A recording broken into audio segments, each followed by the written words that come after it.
Aloha and good morning from Hawaii. My name is Jürgen Steinmetz, joining you from Livestream.travel and eTurboNews. Today we're working together with the World Tourism Network, and we'll be talking about a new book written by Dr. Peter Tarlow. He's the author of many books already, and we have a guest, actually the co-author of this book, Severine, joining. I think she's joining us from London, but I will give Peter the lead. From our end, I just wanted to let you know, if you missed this event or you have to go in between, you can see us always live on breakingnewsshow.com. They will repeat it, and it will also repeat on eTurboNews over the next few hours, or probably almost for a day, depending on other news items. Well, we always start with the weather here in Hawaii. It's beautiful sunny day. I don't see a cloud. I still see the moon up there, but it's bright and just simply a fantastic, beautiful day here in Hawaii. How is everything with Peter? Peter is joining us from College Station, Texas, and I will actually hand over to him because it's really his book, it's his show, and it's his guest joining us. Well, thank you. Everything here is great. It's a nice warm day in Texas. About, if you use the Celsius scale, it's about 41 degrees. So most Texans like hot weather, so we're very happy. If you're using Fahrenheit, it's about 100 degrees today, maybe 105. So again, we in Texas like hot weather. I'm sure Severine in London is probably having a little cooler weather than we are here in Texas, but that's kind of our traditional things. What's the weather like in London? It's beautiful. It's actually a beautiful day today, but certainly the temperature is not as hot as in Texas. So it's about 22 degrees here Celsius. So it's a beautiful day anyway. Nice. And blue sunshine. The beautiful in Texas, that would be a beautiful winter's day. So. Yes, absolutely. Well, yeah. We won't go too much in the weather, but I'm going to kind of introduce and then pass it back and forth to Severine, my co-author. I think today's news in Afghanistan almost sets the stage. Yeah. Because we wrote a book about personal resilience, and the most important part of it at the time was how to survive a pandemic. But again, we're now seeing all sorts of other problems taking place around the world, and the fact that because of today's terrorism attacks, we're seeing again a renewal of terrorism, and that's again another form of personal resistance. Resilience. When the world seems to be crashing in on you, what do you do? And so about 3 years ago, I wrote a book on personal reconstruction, on how do you deal with the issues of legal issues, psychological issues, spiritual issues, etc. And then I thought, well, you know, maybe we really need to go from the general to the personal. And how do people get through just the issues of, for example, taking care of children when schools are closed? How do we deal with the fact that we think we're almost ready to be done with COVID, and Zappo, the Delta variant, comes and we're right back to where we began again? And how do we not get depressed about that? How do we not get upset about that? So what the goal of this book was to allow people to have a guide, not a great, it wasn't meant to be highly footnoted and a major academic work. It was meant to be a common sense approach. How do I get through the day? How do I maintain myself spiritually? How do I maintain myself physically? Do I take vitamins? Do I not take vitamins? And then I was very lucky that I had the opportunity of getting to know Severine, who is really, she's an international person. She's French, grew up in Italy, lives in London, and so she kind of does the spectrum of Europe. And I thought, wow, wouldn't it be great to have these concepts seen not only from an American perspective, which is obviously out of which I write, but also out of a European perspective. And I could think of nobody who would be more international, certainly dealing with 3 different cultures within the European continent. The Mediterranean culture of Italy, the central, not central meaning from east to west, but north to south culture of France, and then the British Isles, who are kind of their own special culture, to say the least. So we kind of looked at this book and we tried to understand it from different perspectives. Also, we wanted to look at it, how does a male see things and how does a female see things? So that was the other side of this, because while we're all human beings and we understand that, still men and women often see the world slightly differently and through different eyes. And what makes one a feeling of a failure or frustration to a man is not always the way a woman sees it, or vice versa. I think to My Fair Lady in Pygmalion, when he's talking about it, Eliza Doolittle says, "Why can't a woman think like a man?" Well, they can't, because they're not men; they're women, and therefore women think like women and men think like men. So the goal was to combine our efforts to look at these critical human problems, and it doesn't matter if you're in England or if you're in Asia, or if you're in, God forbid, right now, Afghanistan or Africa, but we're human beings, but yet we bring with us particular issues.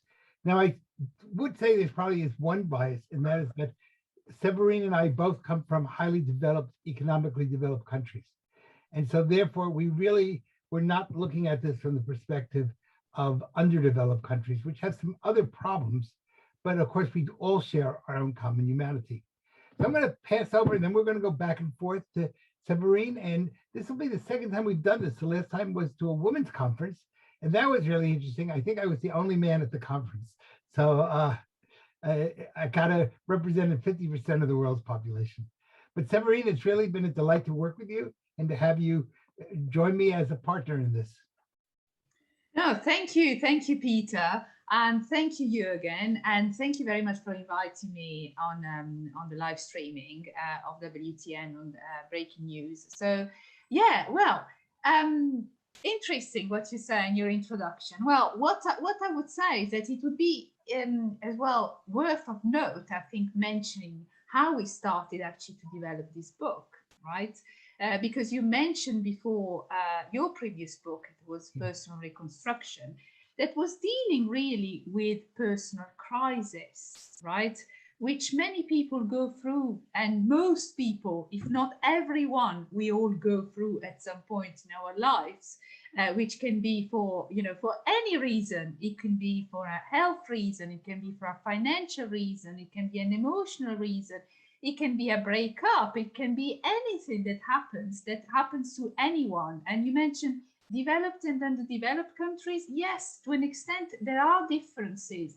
But from a personal human perspective, if we put it in parallel to, where we actually grow up and the society that is around us, there are some threads that are very, very common. So, what happened when we decided to write this book? Well, it was, it was during COVID, right? It was during COVID. And that was probably the most striking world crisis that we've seen in recent times. And it was a world crisis, right? Oh, yeah. Yeah. So looking at that from a personal perspective, because, then there is crisis, but it's kind of overcoming it. And what has been felt very, very strongly during COVID, and to an extent we still feel the repercussion now, is actually the fact that there is a sense of disempowerment, right? A sense of disempowerment because a lot of the decisions are taken from our hands, in terms of, like, for example, there was self-isolation, there was, political decisions, there were many things that were done for safety, for health reasons, and so forth. Then there were loss of jobs, the economy that has been hit everywhere. But hang on a minute. There is this sense of disempowerment that is inevitable even when there is a personal crisis, which is kind of what is on the outside, what is kind of, what we see.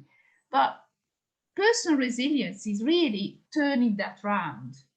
So there is that. Going beyond the frustration of disempowerment to the hope of empowerment. And that, I think, was one of the goals of our book, was to show people that even when everything seems to be falling apart, And for certainly a good part of 2020 and part of 2021, it feels like the world is falling apart. You still can get some control of your life and take a negative and turn it into a positive.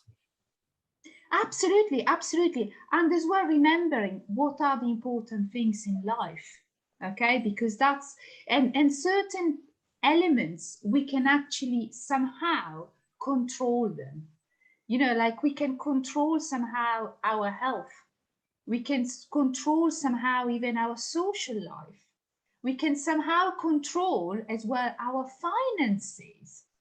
You know, we can control our mental aspect and keeping our spirits high. You know, so there are these aspects that, although there is never and never in any phase, even in the best period of our life, we can have everything under control, but these things can be planned and actions can be taken. So, and good routines can be actually created. So that is, you know, that is what this book is all about, especially. One of the inspirations when I first started thinking about the book, and then Severine, of course, became part of it, was ironically, I thought about Anne Frank in Amsterdam during World War II. And of course, most people in the world have read the Diary of Anne Frank.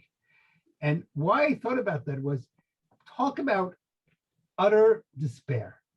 I had the privilege of inspecting not only the outside of the Anne Frank Museum, but because I was a guest of the Dutch government, actually going into their rooms, which were incredibly small. They were miserable. Yeah. And here is a young girl. She's probably 12, you know, when she died, I think she was 14, but let's say she started around 11 or 12. I don't remember the exact age. And Germans are every place. They're out to kill you. They're out to murder you. And despite the fact that they're in this terrible attic when they can't make any noise during the day, she doesn't give up. She's resilient enough to find a way to develop a schedule for herself, to figure out when she was going to eat and not eat, or how much, you know, and again, you couldn't run to the supermarket under Nazi-occupied Amsterdam. But she took the negative and turned it, if not during the period of her life, into a super positive. At least she halted the negative, and she refused to give up her power and her control over her life. And she heard at the end of her life, when we really pulled the diary together, we know she had heard a British broadcast asking people to document what life was like under the German occupation. And she said, wow, this book could be helpful. So it was first a personal diary that she wrote to empower herself, and then eventually became a way of her revenge against the German occupiers. And so when COVID first hit, and we were kind of all, if you remember, quarantined, we couldn't go out and life was miserable or any place in the world, I said, you know, if Anne Frank can do it, I can do it. And what do I need? What can I learn from her? And one of the things I learned from her is you never give up hope.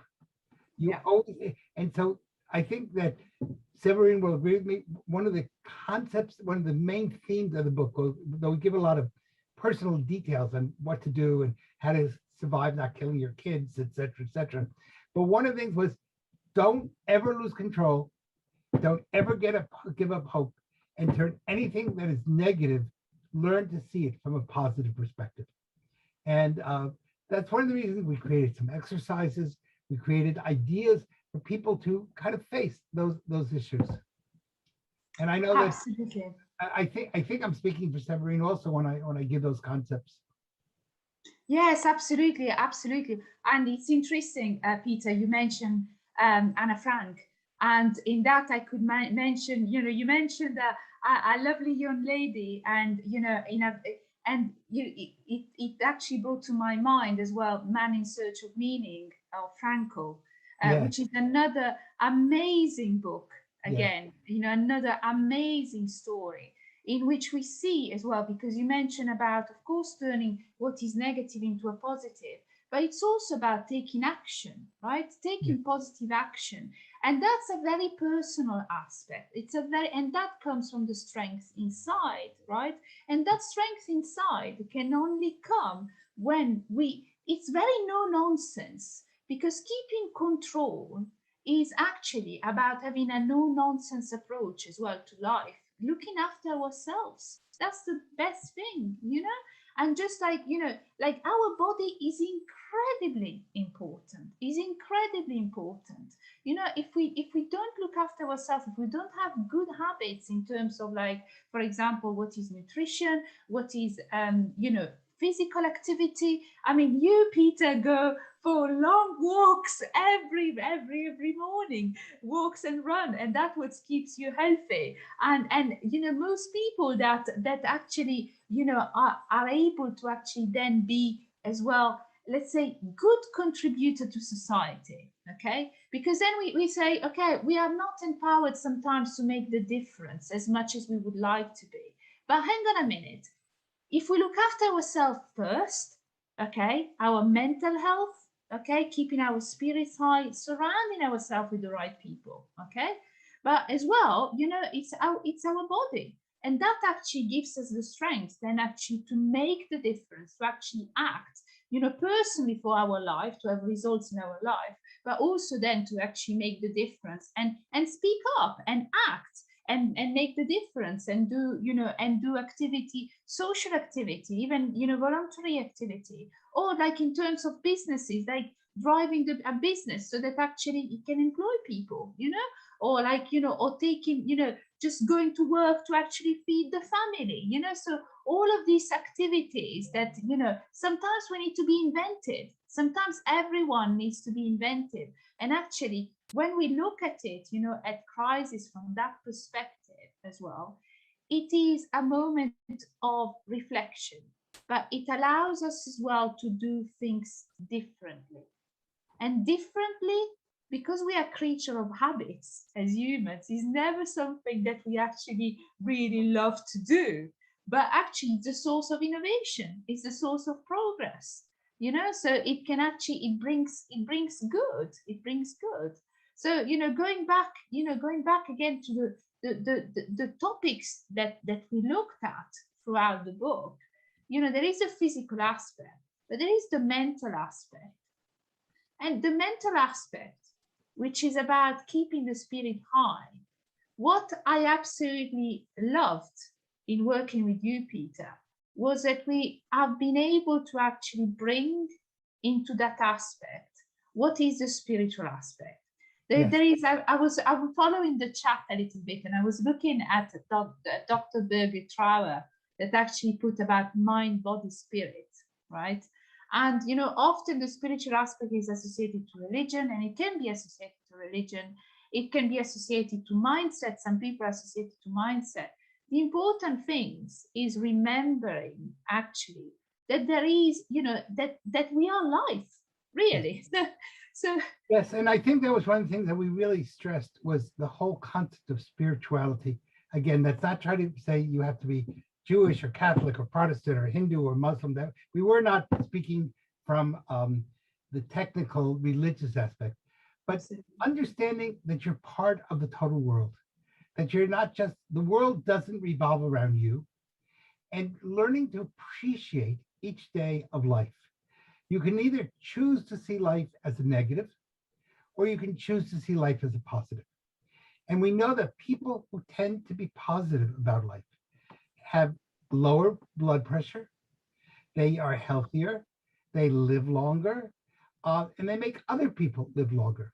But it's incredible how someone who tends to be negative pulls everybody else down, and how someone who tends to be positive pulls everybody else up. And one of the goals of the book was to say, yes, we understand. We wrote it at the height of the first COVID crisis. I don't know if we'll have another one or not, but we were going through lockdowns, and schools were closed, and people were losing their jobs, and there was economic tragedies, et cetera, et cetera. We're saying, no, you're alive. You have, as long as there's life, there's hope. Go beyond thinking just about yourself. see yourself in the broad spectrum of history and how you can work to make this world a little bit better. So one of the things that guided me, in Hebrew, we have the word tikkun olam, which means fixing the world. And the world is never 100%. There's always something wrong. But you can choose to either be passive and just complain about the things that are wrong, and there will always be things that are wrong, or you can choose to be positive and say, okay, these are the challenges. How can I go out and use those challenges to make myself stronger? And in the case of COVID, how do we get beyond the house? How do we learn to think? How do we move not only outside physically, but can we move inside of our heads to see the beauty in a world that we could create when we can't create a world outside of us? So I think, again, Tamarine, you'll agree with me that on a basis, first basis was finding the spiritual. And if you could find the spiritual, you could find the healthy, the physical health and the mental health. And that would give you the strength to deal with the financial and the legal issues. Yeah, absolutely. Well, it's easy to find the spiritual, I think, from the moment in which as well we are faced with death, right? Yes. Because when we are faced with death, we see something which we don't understand really.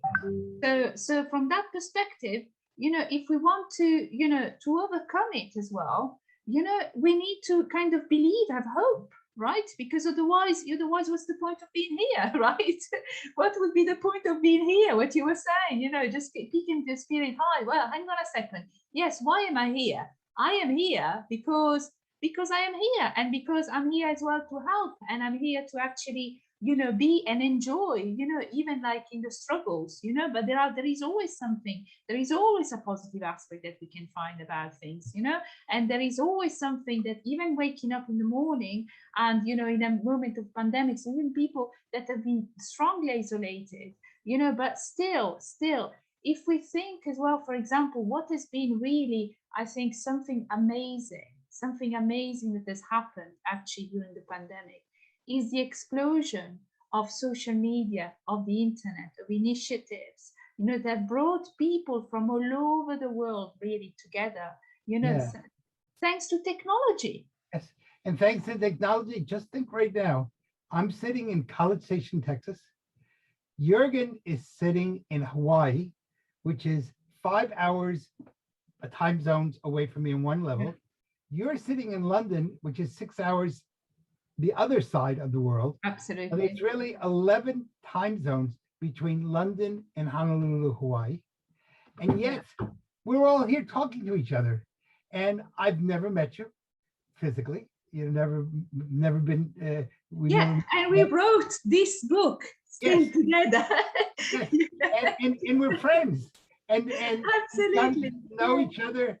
And one of the gifts, not that the pandemic was good, I don't want to in any way say that, but one of the good things we got out of the negative of COVID was the use of social media, not only social media, but all of the Zooms and other, companies that are out there competing. And I now have friends all over the world, literally all over the world. I've never met them physically, but I feel like I know them. And that's an incredible, I speak to people from Mozambique, to people in the Middle East, to people in Northern Europe, to people in Latin America. Wow. If I had been living in think how miserable think how miserable COVID would have been if we were living 50 years ago. What a miracle. Absolutely. How isolated we would have been. And children, as hard as it was, and I'm not going to say it wasn't hard on children, they could still at least continue their schooling on Zoom. Absolutely. And if it had been 50 years ago, they would have just been sent home, or 100 years ago, and that would have been it. You just would have looked at four walls and wondered how much creativity is in me. But we really live in a resilient age. And so despite the fact that this is so hard on so many people, and I understand that, it's also a chance. We have tools that we've never had before. And those tools allow us to move on and to maintain mental health, where before there might have been only distraughtness and fear and upsetness. And in our book as well, we go through, because you mentioned before as well about families and so forth, and we go through quite an extent as well about the dynamics of kind of being isolated with people that are very close to us. And so what is really resilience in that, right? So the thing is that in crisis, we get always highlighted, I think, our good habits and our bad habits. Yes. Right?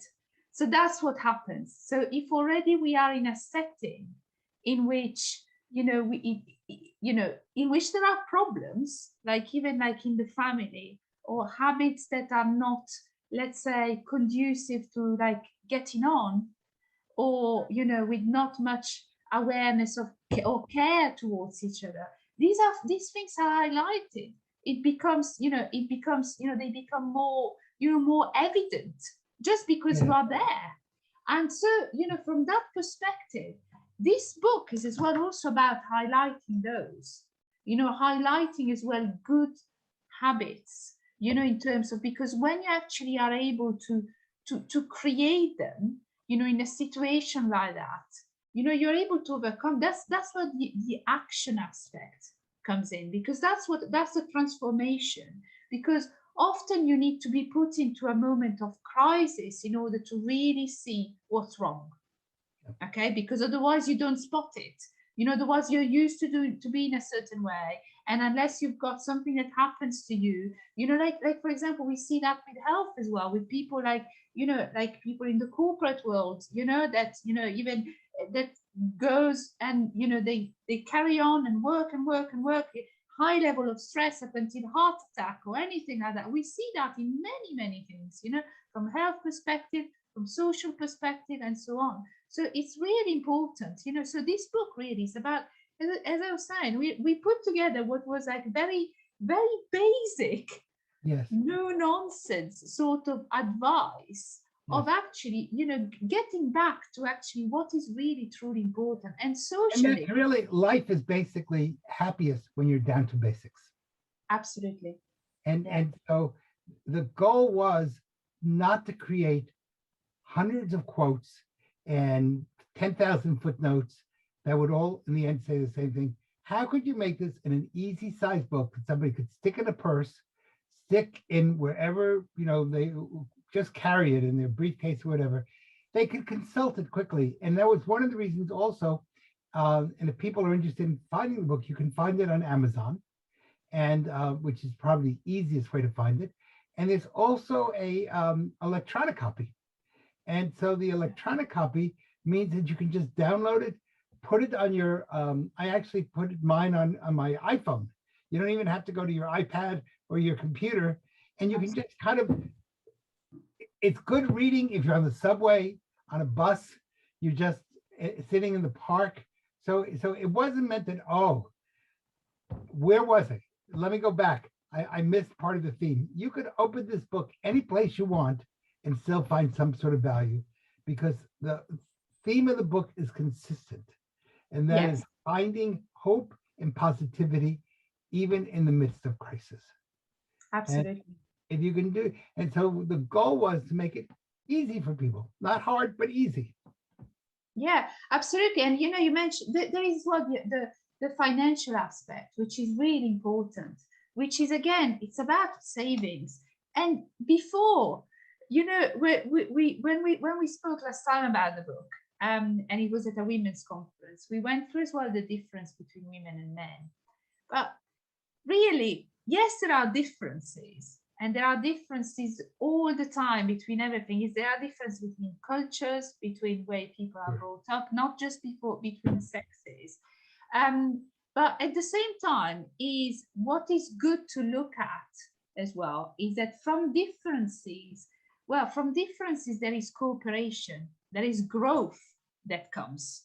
It's the same like in a family, it's the same like in intercultural relations. So you know, what it is, the complexity of that.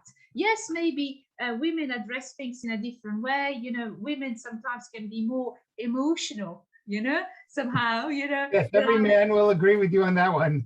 Yes, there is a hormonal aspect that we, you know, that we get, you know, that men don't have, you know, so there is more steadiness usually in men, you know, in terms of emotions. But again, you know, there is, people talk a lot, especially in leadership now, you know, it's about emotional intelligence. Okay, so in leadership coaching, there is a lot about emotional intelligence. It's also understanding that. It's also living with that and getting the wisdom out of that, you know, because even in moments of crisis, sometimes we can go, you know, really low, right? But it doesn't mean because we actually get a low that we don't come up back up. It's actually realizing that's actually part of life. And I can tell you, Peter, as a woman, you know, I think us women in that, we really realize that because we go sometimes with so many emotions, you know, Yes. much more than men. We are used to that. Yes, yes. You guys are much better than we are as far as dealing with highs and lows. But, you know, both are very important. Life is a very complex thing. There's no one magic formula or magic bullet to life. And I think a lot of people want that magic bullet. And one of the things I hope they would get out of this book is, you know, nobody gets through life perfectly. And the other side of that is, I always tell my medical students that everyone is born with an illness that's going to kill them, a fatal illness. And they go, what? What illness is that? And I go, it's called life. Because in the end, we are all going to die. We're given just a few brief seconds in the realm of history to be on this planet. And it's up to you to decide how you want to use those seconds. You want to use those seconds to make an impact on the totality of the universe? Great. You want to be nothing more than a leaf floating in the air? That's your right too. But one of the great things about spirituality is that we know we are empowered, even when you feel unempowered. I work with women in the federal prison system, and they certainly are very often feeling unempowered. Their lives are controlled. And yet the most successful, I seems funny to say it, but the most successful prisoners, the people who get the most out of the prison experience and actually learn from it, and are those people who are, even when they have lost, control has been taken away from them, they find a way to inner self to be able to deal with life. And I've dealt with some women who are absolutely incredible, and where I thought, oh, this woman is not going to make it to prison. It's going to be a terrible experience. And they turn themselves around. They use that experience to not have to worry about where they're going to eat or how they're going to make a bed or what they're going to do, but rather to focus on making themselves and those around them better. And those people, when they left prison, ended up truly leaving in better shape than when they came in. But again, on some level, all of us are in prison. It's called life. How we choose to use it, how we choose to see our environment, we can see it as very small or very big. We can see ourselves as narrow or wide. We can see ourselves as having wonderful opportunities to meet new people, or we can see ourselves as disliking everybody and being very lonely. Those are personal choices that we make. And those are really, I think, the themes of this book and why it's so important. And I'm hoping people will go to Amazon or go to wherever and find the book, use the book, and share the book, because it's not just about you, it's about us. It's not the me, it's the we, which is not absolutely, good. Absolutely. And the we is so important, Peter. The we is so important because the we is the learning aspect, right? It's a learning aspect. Even like in a relationship, like for example, when I work with my clients as a coach, you know, it's all about holding space, because there is the educational aspect. There are some elements that needs to be somehow taught because it's about awareness, right? But you don't learn if you just are not given the space to learn yourself. You know, if it makes sense. So it's kind of sometimes sometimes what I see, working with my clients is actually people can get there on their own. It's kind of like holding that space so that actually people, you can take that decision. You can actually change, your life. You can actually make that decision, even like for your career or for your finances or whatever, or setting up, because often, what is, speaking to people, collaborating, that gives strength. Just having someone that listened to you, having a bounce back. We kind of, it's kind of it's further than the teaching. It becomes a mentoring aspect. Yes. And actually, life would be terribly boring if everything went right. Yeah. We probably would never grow, and we wouldn't. And there is growth in struggle. And while I don't think anybody wants to wish anything bad on anyone, all of us are going to have problems in life. There's nobody who gets through life without problems. And the issue is, do you find the inner strength to deal with those problems, overcome them, and are you resilient enough, which is why we were called it personal resilience, to find a way to conquer them and to come out better than when you first got them. And so I think, I really want to thank you for working with me on this. It's been a wonderful learning experience. Thanks to you. I got to see the world through European eyes and through a woman's eyes. Hopefully you got to see the world through American eyes and a man's eyes. Absolutely. Yes. I don't know if anybody has any questions for us, Jürgen, but if so, I think we have a little bit of time that we could take some questions. Yes, and there have been some good engagement in the chat group. Also, thank you for both of you. Very, very interesting conversation. And yes, I think we're testimony here at the World Tourism Network, because none of us know each other before March. And now we have people in 128 March of 2020 to say, and now thanks to Zoom. And I have to admit, I didn't know what Zoom was in March of 2020. But yes. No one did. We now have people in 128 countries. Many of us are friends. We never met each other, and there is a it has its advantages, of course, technology, but nothing goes over personal meetings. So I hope one of these days, soon, all of us that have been on so many calls and Zoom events we can all meet in person. We have a beer in a pub in London, and Severin can host us. No, just kidding. That would be amazing. Or or coming to see you in Hawaii or in Texas. I think we need to do like different. We just have to get meetings. the government to take off all the restrictions. Yes, Yeah.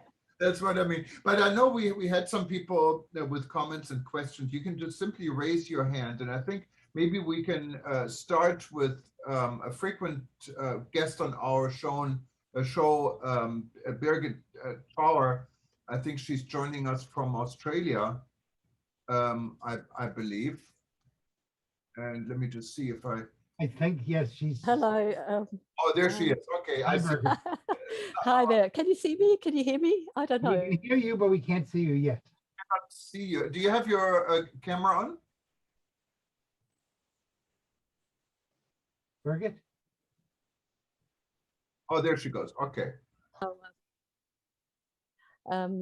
So, I don't know where you got my record, and in between I was in Greece as well.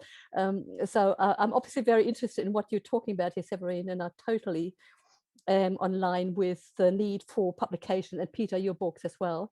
And you will note, obviously, Jürgen, about my book that I've published, which is The Way of the Peaceful Traveler, Dare to Care and Connect, which aligns with what we've been talking about today.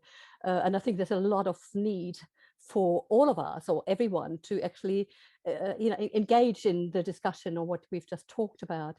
But it's, I think, what I've realized again and again while I'm here in Europe, including my own personal experiences, is the resilience or the ease with positivity and so forth is not as easily accessible to a lot of people. And a majority of people that I've talked to and I watch and I look at, development of depression and social impact and all that, it's huge. Sorry, I can see there's a video. I saw. Here I am. Oh, Hi all there. right. Hello, we Woo, can see you hey, now. now we're live. Yes. Now we're talking. You- Good stuff. now we see a Great, picture great to of see you. I really am Simon enjoying Point. your discussions. And every so often I try to switch on, but I've been moving between Greece and Germany. And yes, Australia is a year and a half ago away, and I cannot return back because of the political agendas of even returning back or leaving the country again. So I'm an Australian here in ex-German. I had to apply for residency permit to stay in Europe to be legal. It's really complex. So it's very stressful, and perhaps we could have a talk about that once. Who are we? What are we experiencing? Just generally speaking, I just wanted to thank both you, Severin and Peter, to allude to the things that are close to my heart. And I'm very much involved in trying to set up workshops and so forth. My perspective originally came from the notion of peace. What's peace? Inner peace, peace with ourselves, within ourselves, peace with others, peace with the environment. So I'm looking at the whole notion of peace. On the other side of the coin, we look at conflict. And conflict is due to value systems differences, lack of resources, and power and control. These are the three drivers of conflict. So how can we help people who are suffering at the moment to deal with all of this? This is, to me, is what's important. How can they deal with conflicts within themselves? We're looking at not just I'm a social psychologist by training, but specifically related to tourism behavior and leisure behavior. My interest is always, who are we as individuals within the context of society? What impact does society have on us? And what potential impact can we have as individuals within societies? Because there's always a mutual exchange in that. And we can take empowerment, but unfortunately, you, Peter, and Jürgen, all of us, we are probably quite strong people. We have strength within ourselves. We have built up emotional resilience to continue on with the knockbacks that we have in life on a daily basis, whether financially, as you said earlier, Severin, or relationship related, or work related, or whatever. But however, unfortunately, I look around, there's a lot of people who do not have that, whether it's in the workforce, whether it's in university, students are suffering immensely. So, how do we get the message out? That to me is at the core of where I'm at the moment. I'm actually trying to read, and see where can I now relocate myself with all of that. I come from academia before I came from industry and travel and tourism and leisure behavior and leisure. So I have industry background to the immensity, but also academic background. And I feel there's a need to push this information that you and Peter really, really addressed. And I feel that it has to do with emotions, emotional intelligence, with a realization that people need to learn about their needs, boundary setting, other people's needs, including that. So it's a mutual exchange, but you have to communicate with that. I'm very much involved into nonviolent communication, which addresses that stuff. Then also, what are the values? Are we looking at value systems, individual value systems, social value systems? We are not in isolation of the institutional value systems that, surround us. We cannot escape it. We grow up in them. We are surrounded on a daily basis. I look at Australia, politically, socially, the value systems there. I feel uncomfortable to say that I'm Australian at the moment. Sorry to say that. They have really wild stuff going on in Australia. Well, hello, so it's, so thank you very much, Peter. And I'm glad you sort of that. You probably don't know, I'm the official worrier of the Australian Special Forces. Oh, really? Are you serious? As you know, I am very serious. One of the two national Jewish sports is worrying. We're very good at worrying. And so the soldiers in Australia, they don't have to worry when they do things because they call me and I worry for them. So yes. I'm their professional worrier. And, yes. And when they're sent on a mission, their wives don't have to worry because they know I'm doing the worrying for them. So, that sounds pretty good stuff, because Aussies would say, she'd be right, mate. They don't worry. They leave it to other people to do it. Right now, all my Aussie friends, and I must tell you that my theme for Australia is Aussies are awesome, which is because I've never met an Aussie I don't like. I'm sure there are some, but I've never met one. So I am now become the official worrier for the entire continent of Australia. and you got It's plenty to amazing. worry about right now. You're a multi-talented, multi-skilled, obviously, Peter. I can see that. Yes. So anyway, coming back to where I am, I'm just delighted to be part of this discussion because it is close to my heart. I think we need to do more. So Severine, thank you very much for your book. Obviously, I published my book, which I hope, Peter and Jürgen, that we can have a discussion about soon about my book. Perhaps, elevate that to the discussion point to what you've talked about today. I think the more we bring into awareness and consciousness of this whole notion is, that's what we can do. Where do we start? We have to put the message out there, and whichever way it goes. Yeah. Thank you very much. Thank you for all your wonderful comments. And I'll worry about you too, as an Australian citizen. Whoa. See, I grew up in Germany till I was 19 years of age. Oh, and I had to come back and get a permanent residency after being an Australian citizen only, because I took my European citizenship away when I became Australian citizen. I was 3 months stuck in Barcelona. I'll tell you quickly. I could not, after it started, I was in Dubai to meet up with my son in Barcelona and travel. And then all of a sudden I saw the message by the French president on Arab television that they're going to close the border in 24 hours. So I rang Emirates to say, get me on the next flight to Barcelona. So I was on the next flight next morning, got to Barcelona, they shut the doors to non-Europeans. Right? And I sat there for 3 months, couldn't get into Germany because I wasn't a German, till I wrote to the Bundesgrenzpolizei in Frankfurt with the Kommissar. I have 24 hours, 3 days before my tourist visa ran out. I said, I'm stranded here. What can I do? The Kommissar rang me next morning. Here is your email from me. You get on the next flight and get into Germany before your visa runs out. And that's the only way I got in. Lufthansa boarded me with that thing on my phone, and Frankfurt immigration only with that thing on my phone by that Kommissar from the Bundesgrenzpolizei. Otherwise, I would have never gotten to Germany. And then I put into process my, residency. It's in a story of itself. So there you go. As a German, you can possibly relate to that. Beautiful example of resilience. Yes. So I've been told. Yes, totally. So I can, when you talk about that, I can relate to all of this stuff. Well, we're glad. It's always good to hear another person who's found a way to confront problems and turn the negative into somewhat of a positive. To the epitome. Thank you very much, Peter. Yes. So I think that's what we need to obviously foster. And I think that all of us are talking about to foster than other people is actually to build up emotional resilience. I think that's what the message is today. Jürgen, do we have any other questions? Yes, just simply raise your hand, and then we'd be happy to give you the microphone. If there aren't any questions or comments, we're just a small group here, so feel free to just jump in. I have to push a button. It's a little bit of a different system we're testing here, so I have to allow you to talk. I didn't know that. So just raise your hand and I will immediately allow you to talk. And maybe in the meantime, I don't know if you feel like it, but Tony Ofungi is our correspondent in Uganda for eTurboNews, and he's online with us. And we actually published a story, and he was nice enough to send us a video courtesy of the Uganda Broadcast Corporation on refugees coming in from Afghanistan. And Uganda is one of the countries that take in refugees. So I just wondered, maybe you can give us an update if you feel like it, Tony. I'm not sure if your microphone is on.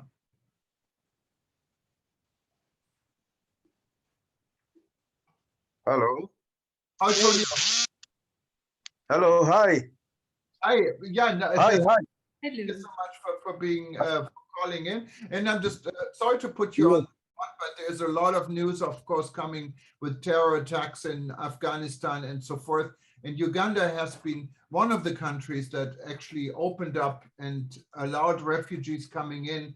How do people feel about it? What's the as an Ugandan and as a member of the press, can you give us a little bit of a background? What is happening? Okay. Yeah, what is happening is, of course, there was a lot of excitement last week. And of course, there was a big buzz on social media. Can you... Okay, hang on. He's coming back as a panelist so we can see him. That's just give him 1 second. The system is doing some switching here.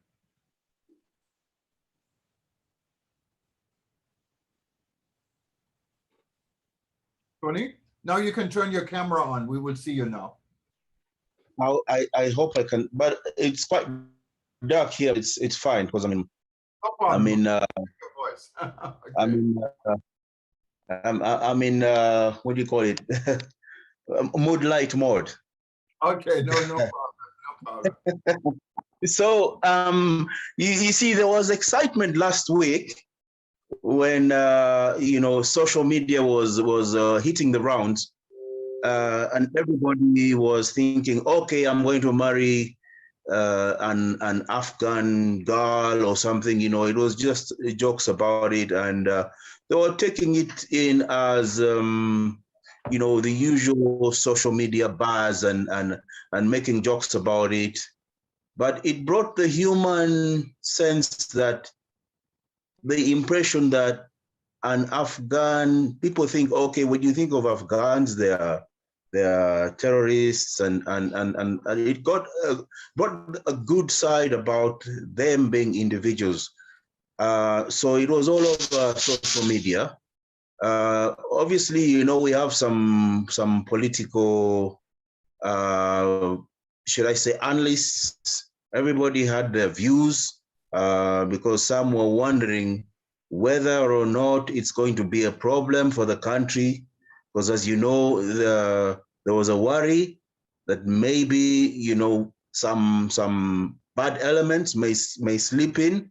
I mean, originally, we all have our forums and people were expressing that the opposition candidates and should I say candidates or parties were all having the skepticism. But over and above, the public was a bit more positive, and for the fact, because Uganda has had a history of hosting refugees, because we used to have our fair share of wars, and we were a net exporter of refugees until maybe about 25 years ago. We are surrounded now by South Sudan, which is a new nation. And obviously there's a lot of war still going there. In the Congo, there's also a lot of wars going there with different rebel groups. I probably don't know if you heard that there was, in the recent past, it's the biggest, the most riskiest, it's the riskiest country to be a ranger in Congo, because over the years they've been killing rangers who are giving their lives in the line of duty, protecting the mountain gorillas. And I always get reports from the Virungas, and it's really tough over there. The other country, of course, we've been having a few. Burundi has cooled down, but there's some people, refugees that are from Burundi. So, and even before that, I mean, like I posted in the newsletter today, we in Uganda, we hosted, as far back as the Second World War, there was a big Polish community and refugee camp when I think, you recall that Germany, when Germany was conquering Europe, and a big population of Poles who actually settled in Uganda. So in the 70s, the Palestinians were also settled in Uganda, especially, I mean, obviously Yasser Arafat by then was considered a terrorist with the PLO. But then we had, everybody knows the dictator Idi Amin, and then Uganda had switched sides from the Israelis to hosting the PLO. Then after that, of course, back and forth, Cold War, we became more right now, of course, our relations with Israel and Palestinian cause we are quite receptive on both sides, or should I say neutral. And for the business side, we were definitely affected by the COVID-19. So what happened was when yesterday, the refugees began to trickle in. We're expecting about 2,000. So it's a bit of a good thing for the hotels because there's been no business at all. It has affected other sectors like the supply chain that supplies agriculture, groceries, and everything. Other businesses have been really affected. So it was a bit of a relief to the hotels, saying that, okay, at least we are going to get some business from the 2,000 refugees that are going to be hosted. The American government has agreed to shoulder the burden. Obviously, it's in a sense, which is a good thing, that money will at least begin to flow into well, it's 2,000 is a small number, but still it will make a difference for a sector that has been on its knees. Obviously, I mean, because if I tell you personally, I'm also in the tourism industry, but what keeps my head up is when I as a correspondent, we are keeping sane, because sometimes you think, okay, there's no business flowing in. When you have some engagements, you realize that far across the world, there's Eugen, there's Linda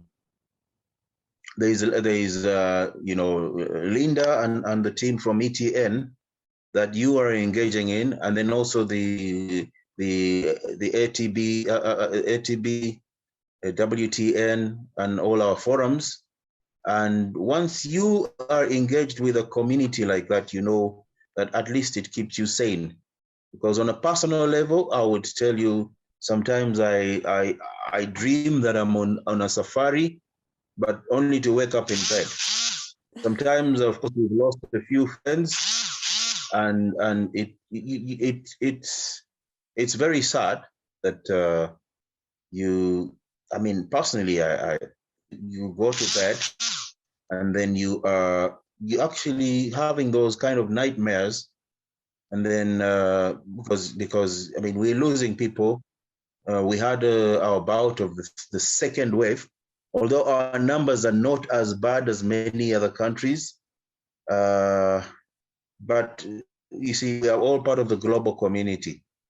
But by and large, we welcome the Afghans. It's of course a reflection that at least Africa is doing their part in solving issues on the geopolitical stage.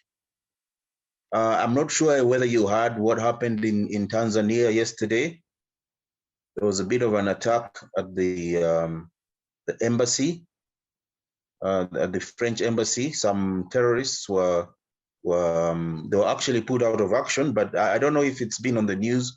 But it's I'll share it with you later. But it's a bit graphic, so maybe I won't.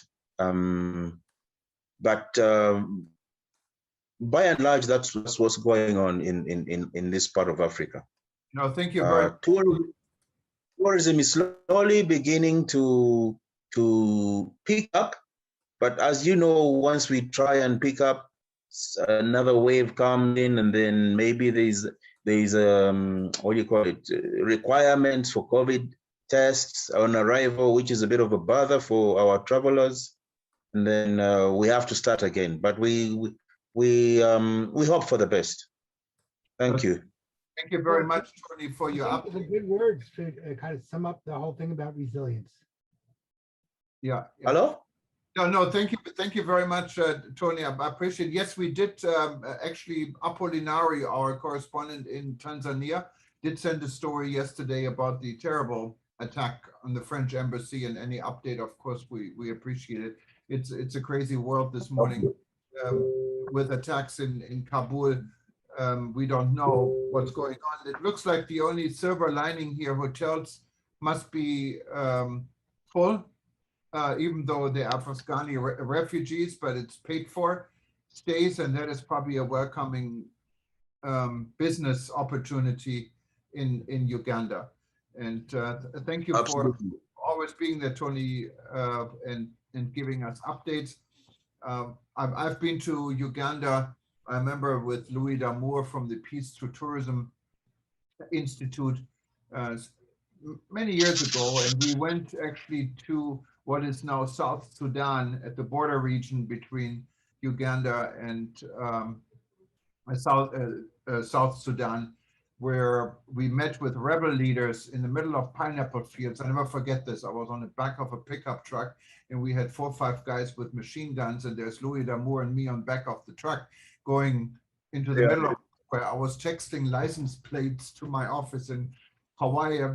Not that it would make any difference, but it was an adventure trip. But what I got out of it, I have to say, besides interesting discussions, I love your pineapples.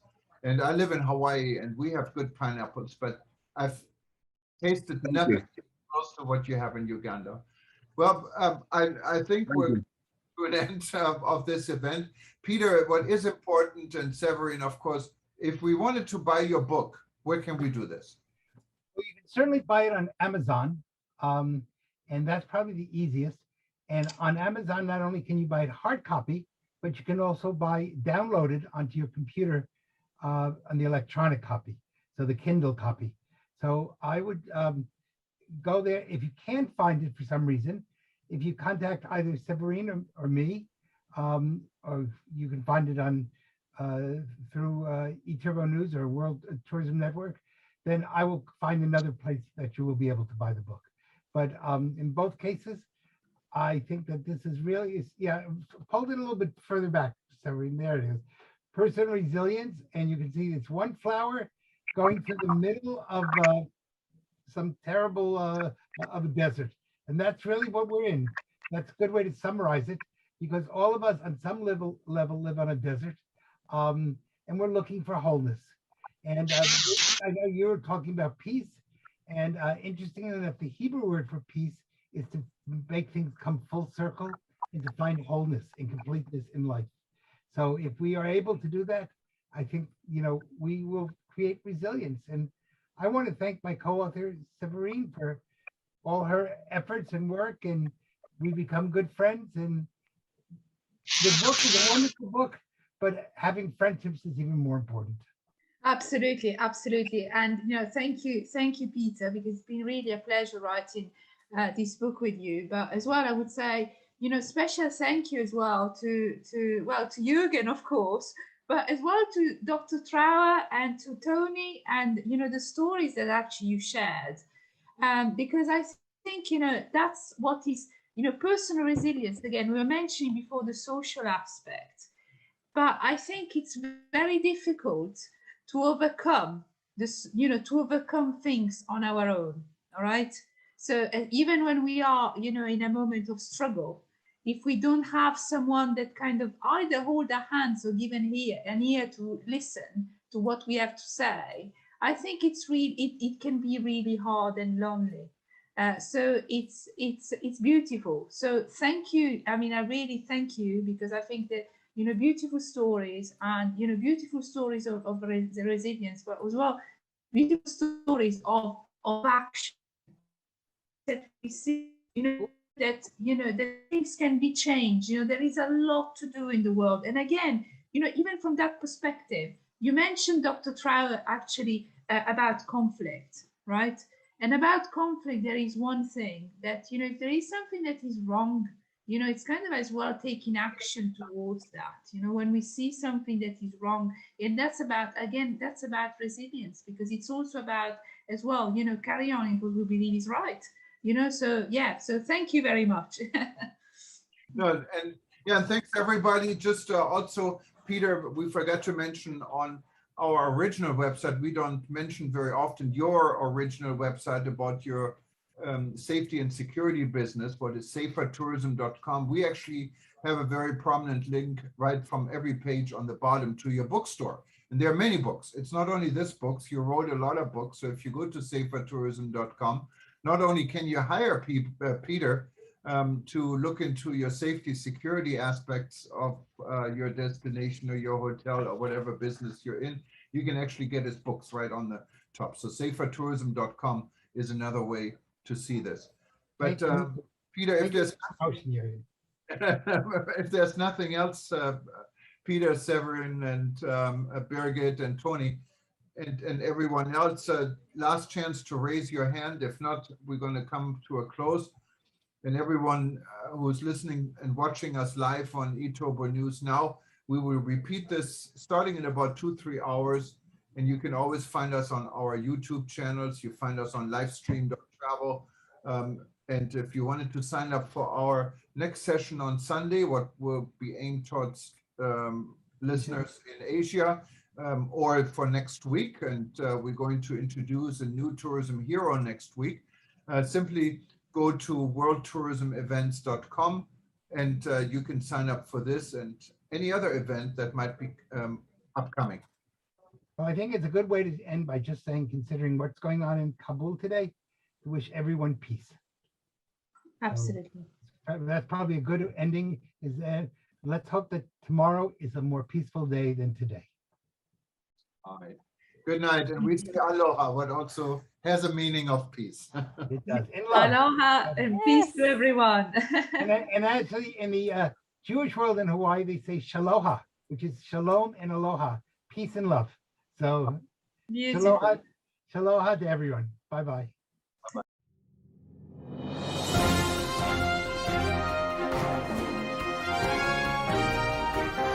Aloha and good day. My name is Jürgen Steinmetz from eTurboNews, and this is a breaking news update. For more news updates and shows, please go to youtube.com/travel news group. youtube.com/travel news group. Here's our update.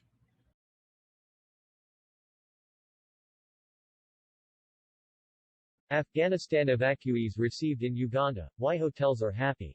The government of Uganda has this morning, August 25, 2021, received 51 evacuees of 2,000 expected refugees from Afghanistan who arrived aboard a privately chartered flight at the Entebbe International Airport.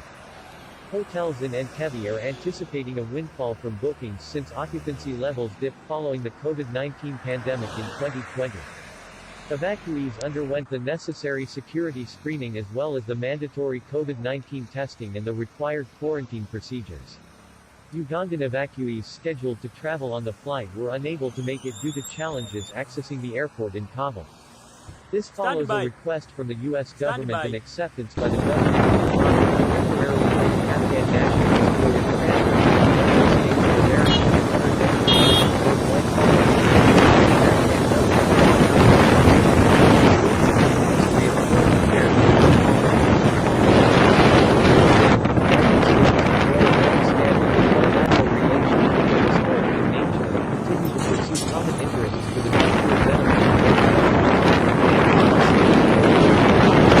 by the government of Uganda's responsibility in matters of international concern.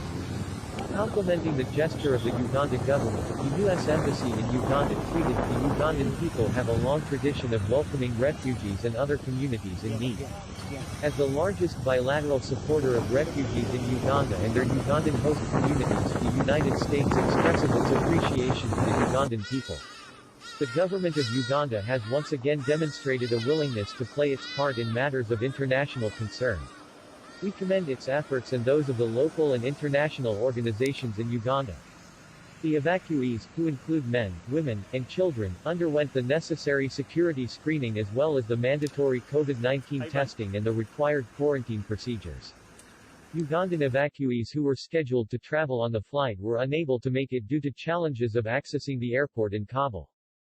Prior to their arrival, Uganda Minister of Foreign Affairs General Gigi Adongo, when asked who is going to pay for their upkeep in a televised interview with Larry Madawun, CNN, had this to say: "We know the suffering of refugees, and as a nation in a community of nations, we have a responsibility to the international community, and our indications and discussions so far show that America will take responsibility." Hotels in Entebbe are anticipating for a windfall from bookings since occupancy levels dipped following the COVID-19 pandemic in 2020. Carol Natkunda, proprietor of Aske Hotel Entebbe, expressed optimism that her hotel shall receive these special guests, assuring eTurboNews that they have always put all the necessary standard operational procedures in place since the start of the pandemic. Uganda has transformed from being a source to being host to the largest refugees in Africa of up to 1.5 million, mainly from most of them from South Sudan, the Democratic Republic of the Congo, DRC, Burundi, and Somalia. In the struggle against the apartheid regime in South Africa in 1989, the Uganda government provided a base for South African exiles who set up a base to house freedom fighters Umkhonto we Sizwe, of the African National Congress ANC. 14 of the combatants remain interred at the present-day Oliver Reginald Tambo ANC Leadership School, Kawaweta. As far back as World War II, when the German Blitzkrieg occupied most of Europe, 7,000 Polish, mostly women and children refugees were forced to seek refuge in Nyabia in the Masindi district and Koja Empunj in Mukono district in the then British Protectorate of Uganda. It is not uncommon to witness their emotional relatives and descendants paying their respects at the graves of their relatives who were buried in Uganda.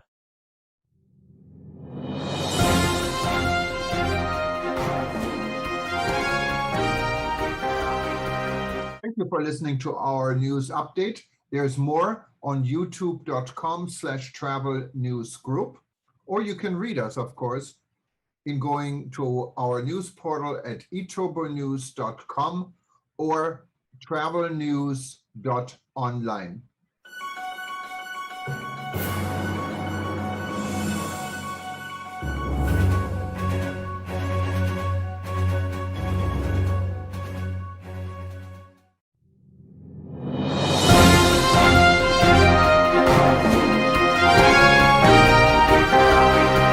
Thank you for listening to our news update. There's more on youtube.com/travel news group, or you can read us, of course, in going to our news portal at eTurboNews.com or travelnews.online.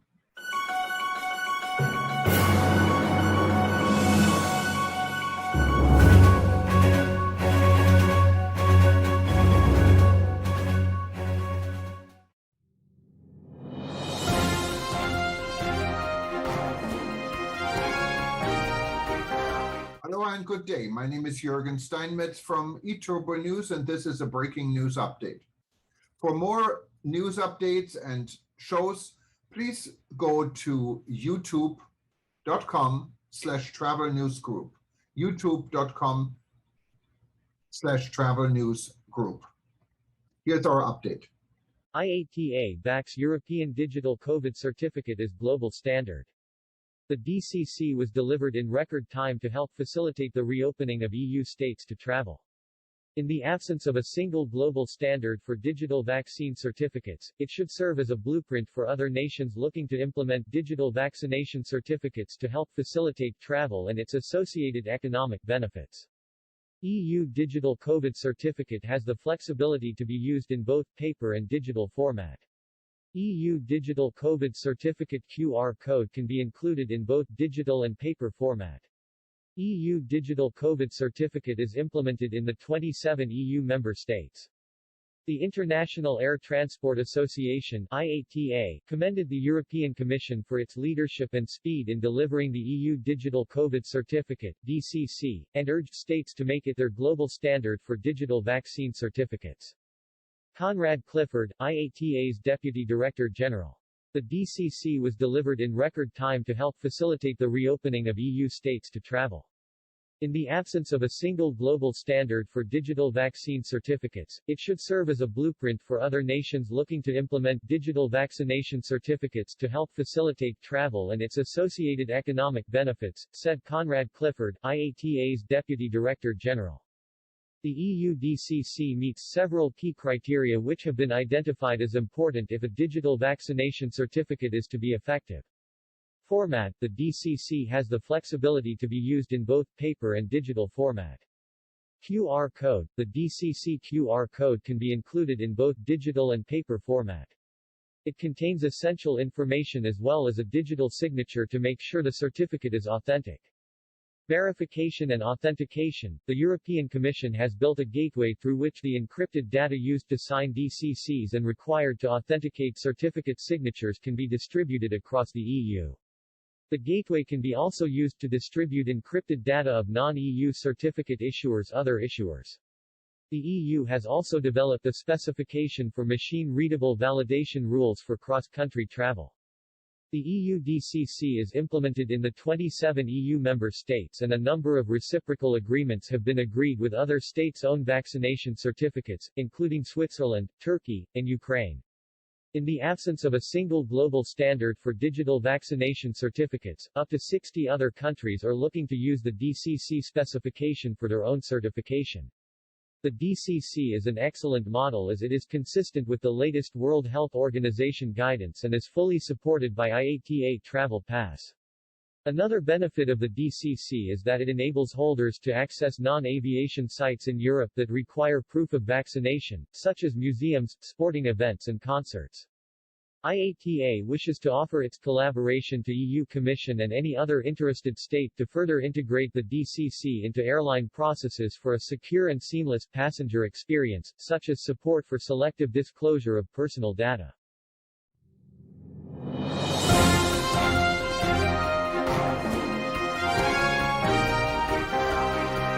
Thank you for listening to our news update. There's more on youtube.com/travel news group, or you can read us, of course, in going to our news portal at eTurboNews.com or travelnews.online.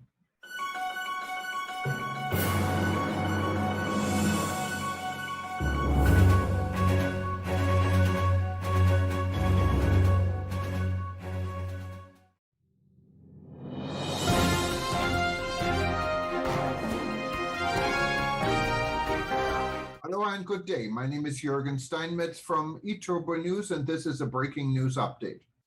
For more news updates and shows, please go to youtube.com/travel news group. youtube.com/travel news group. Here's our update. 4 U.S. Marines, 60 Afghans killed in attack on Kabul airport. Many U.S. allies had either already ended their evacuation efforts before Thursday's explosions, citing advance intelligence about a terrorist attack, or have announced Thursday as the last chance to exit. 4 U.S. Marines and at least 60 Afghans were killed in Thursday's attack on the Kabul airport.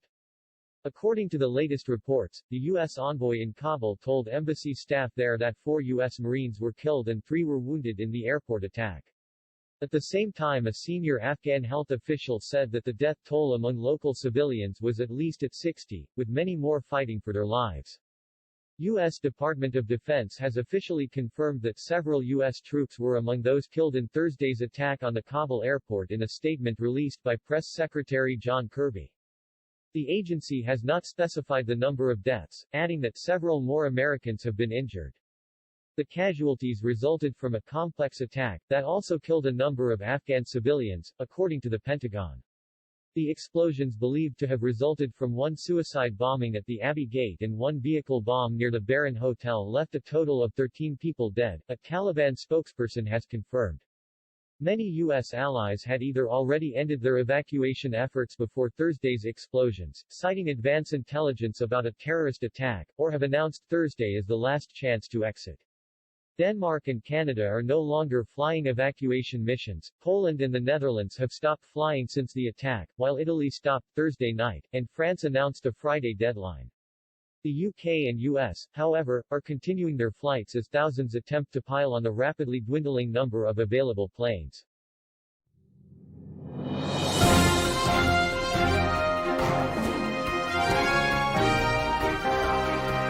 Thank you for listening to our news update. There's more on youtube.com/travel news group, or you can read us, of course, in going to our news portal at eTurboNews.com or travelnews.online.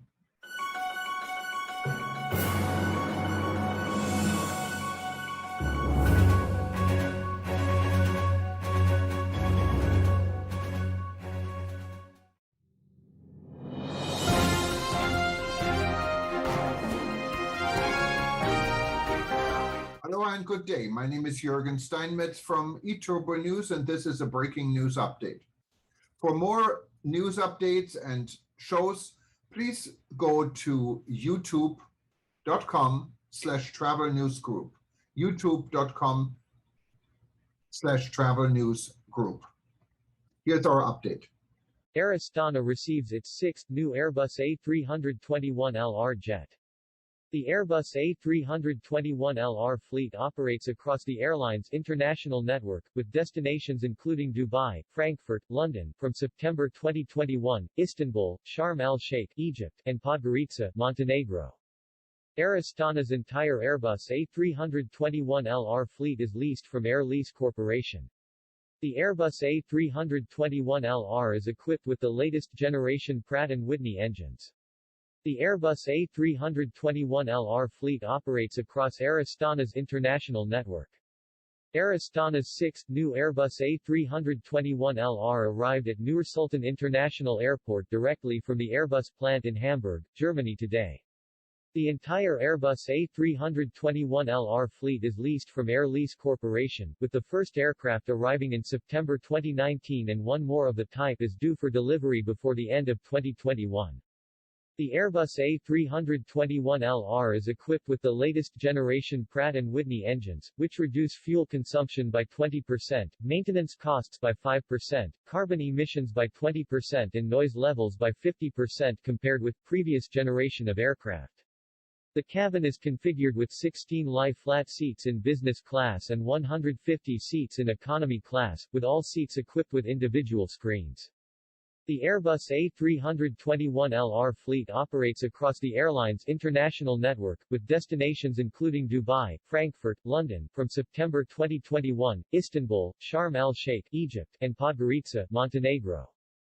The Air Astana Group operates a fleet of 35 aircraft comprising 15 Airbus A320, A320neo, 12 Airbus A321, A321neo, A321LR, 3 Boeing 767 and 5 Embraer E190E2, with the total including 9 A320 and 1 A320neo with LCC division, Fly Ariston. The average age of Air Astana's fleet is only 3 years, making it one of the youngest in the world.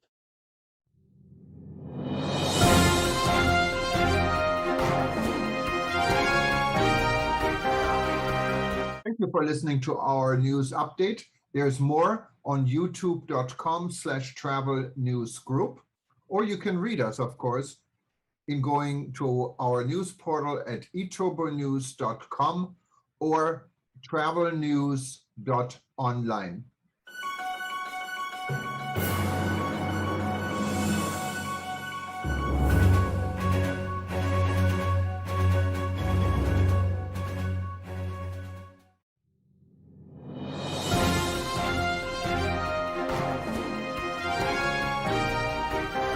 Hello and good day. My name is Jürgen Steinmetz from eTurboNews, and this is a breaking news update. For more news updates and shows, please go to youtube.com/travel news group, youtube.com/travel news group.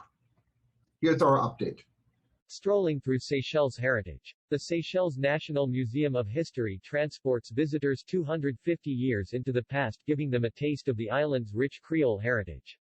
The National Museum of History is an adventure full of colonial-style architecture, artifacts, and galleries. Galleries show the Creole culture, bursting with bold and vibrant art from music and dance, to compositions and crafts, to delectable food.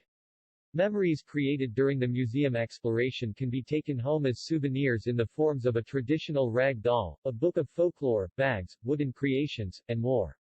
One has not truly uncovered the beauty of the Seychelles Islands until one has explored the archipelago's roots. Situated in the heart of Victoria, the destination's capital, and steps away from the famous clock tower, the National Museum of History hosts numerous galleries which recount tales of the past through unique artifacts and images. A piece of history. The National Museum of History serves as a memory of the past, not only through its contents but also for its colonial-style architecture which reflects the traditional architecture of Seychelles.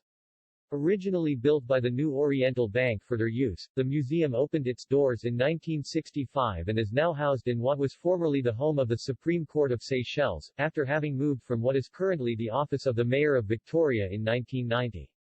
Welcoming you at the entrance of the museum is what is believed to be the smallest statue of Queen Victoria in the world in the small capital named after her at the Queen Victoria Jubilee Fountain, which was unveiled, during the long-reigning monarch's lifetime, on 5 January 1900 by Lady Mary Jane Sweet Escott, wife of Administrator and first British Governor of Seychelles, Sir Ernest Bickham Sweet Escott. A few steps away lies the bust of Pierre Poivre, the administrator-intendant of Île-de-France and Île-Bourbon, responsible for introducing cinnamon and spices to the islands through the establishment of the Jardin du Roi, inspiration behind the current-day gardens of the same name at Enfoncement, Anse Royale. Tasked with illustrating the history of Seychelles and the acquisition, preservation and exhibition of historical artifacts of ethnological interest that exemplify the traditions and modes of life in times past, the museum was revamped in 2018 to include digital displays and more artifacts and galleries covering wider aspects of Seychelles history including economy, politics, key events and culture. The heart of a Seychellois home.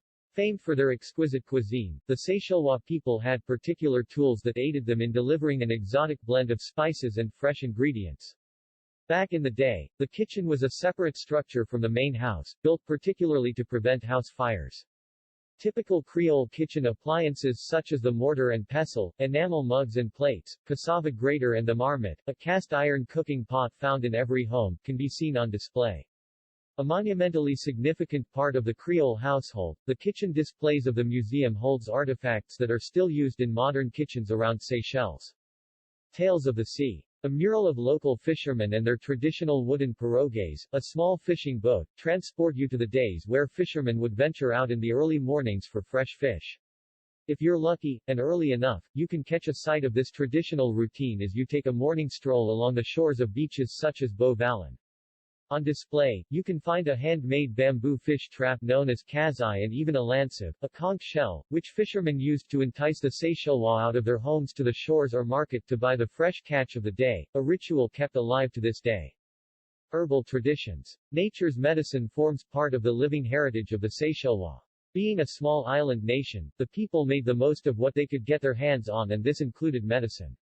Blessed with rich biodiversity, herbal remedies which you can see on display, were used to treat all sorts of ailments.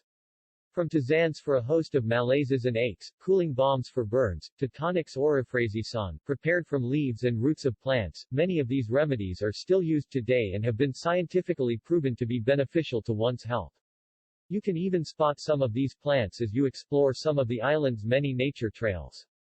Creole art. The Creole culture is bursting with bold and vibrant art, from music and dance to compositions and crafts. The artistic beginnings of the Seychellois people are displayed through artifacts such as sculptures and traditional musical instruments including the moudia drums and other instruments made in Seychelles. You can also find images and other crafts, many of which, such as raffia bags and hats, have become popular souvenirs. Living like a Seychellois. Traditional Seychellois fashion for various occasions and the typical hairstyles worn by the women at the time can be seen on display in one of the museum's galleries. You can even discover some of the traditional games, some of which have been passed down and remain alive in today's society. As you explore some of these artifacts, you will notice how African, Asian and European presence has shaped the Creole culture. Cherishing Seychelles history. There is no better way to remember your journey through the halls of history than by taking home a small souvenir. After your tour, stop by the museum's gift shop, which holds an array of gifts for people of all ages.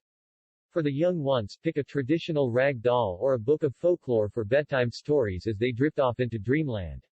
You can find local crafts ranging from bags to wooden creations, and you can even take home a small marmite. You are sure to find something for yourself and all your loved ones.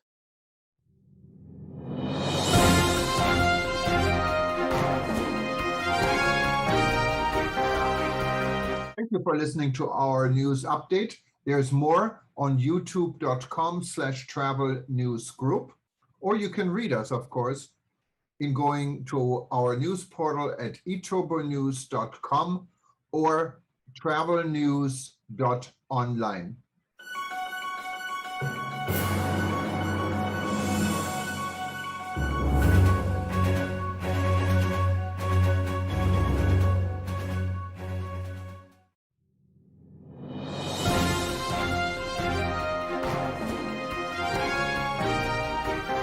Hello and good day. My name is Jürgen Steinmetz from eTurboNews, and this is a breaking news update. For more news updates and shows, please go to youtube.com/travel news group. youtube.com/travel news group. Here's our update. September Pride celebrations reign in Malta, hidden gem of the Mediterranean. Malta, an archipelago in the Mediterranean, is the perfect location to continue Pride celebrations September 10 to 19, after the U.S. conclusion in June.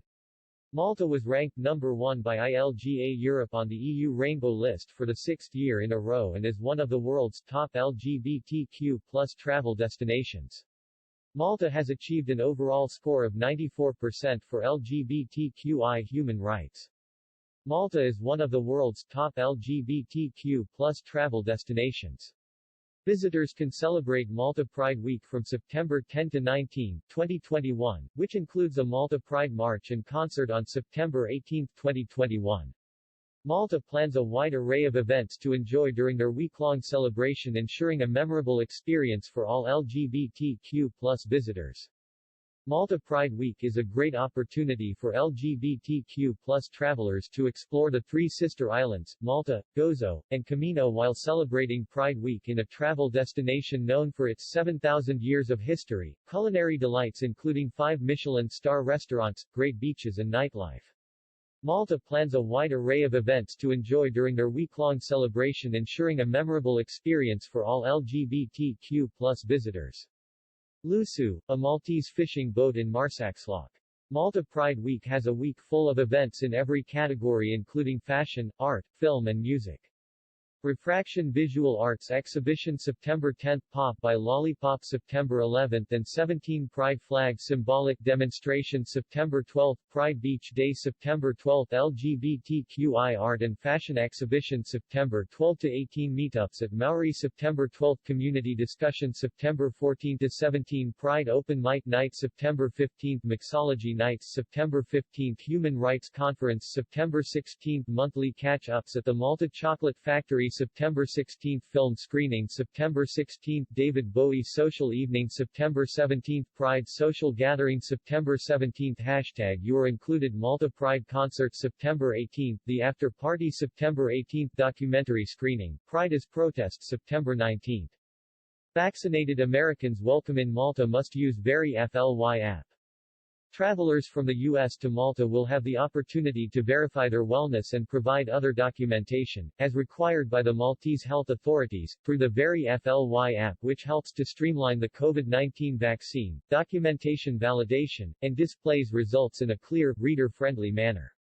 After creating a secure profile on their mobile device, passengers will upload vaccine information and other documentation as required directly into the VeriFLY app. The VeriFLY app will verify that the passenger's information matches the requirements set by Malta and displays a simple pass or fail message. Following that, the passenger will be guided to fill in the passenger locator form for entry into Malta. The VeriFLY app, available on Google Play and the Apple App Store, will enable users to activate their Trip to Malta pass, which encapsulates the requirements for entry into Malta, organized into a user-friendly checklist, after completing all the required credentials. For more information on Pride Week events, visit www.maltapride.org. About Malta. The sunny islands of Malta, in the middle of the Mediterranean Sea, are home to a most remarkable concentration of intact built heritage, including the highest density of UNESCO World Heritage Sites in any nation-state anywhere. Valletta, built by the proud Knights of St. John, is one of the UNESCO sites and the European Capital of Culture for 2018. Malta's Patrimony in stone ranges from the oldest freestanding stone architecture in the world, to one of the British Empire's most formidable defensive systems, and includes a rich mix of domestic, religious and military architecture from the ancient, medieval and early modern periods. With superbly sunny weather, attractive beaches, a thriving nightlife, and 7,000 years of intriguing history, there is a great deal to see and do. For more information on Malta, visit www.visitmalta.com. For more information, visit www.visitmalta.com. www.visitmalta.com.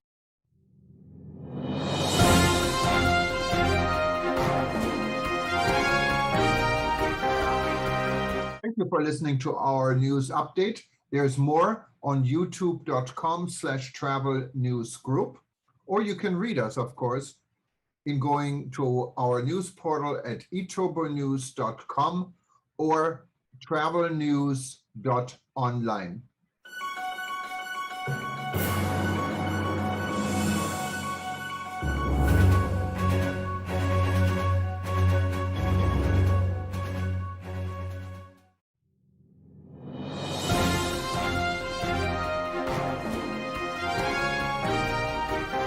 Hello and good day. My name is Jürgen Steinmetz from eTurboNews, and this is a breaking news update.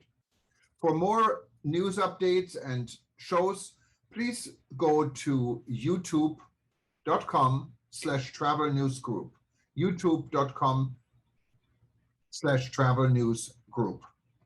Here's our update. Passenger personal data stolen in Bangkok Airways cybersecurity attack.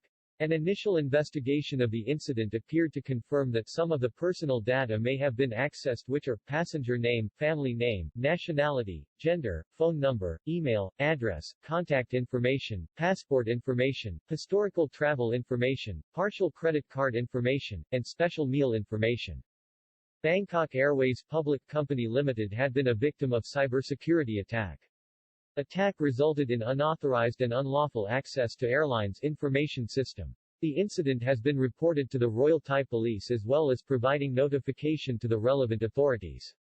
On August 23, 2021, Bangkok Airways Public Company Limited discovered that the company had been a victim of cybersecurity attack which resulted in unauthorized and unlawful access to its information system. Upon such discovery, Bangkok Airways immediately took action to investigate and contain the event, with the assistance of a cybersecurity team. Currently, the company is investigating, as a matter of urgency, to verify the compromised data and the affected passengers as well as taking relevant measures to strengthen its IT system. An initial investigation of the incident appeared to confirm that some of the personal data may have been accessed, which are passenger name, family name, nationality, gender, phone number, email, address, contact information, passport information, historical travel information, partial credit card information, and special meal information.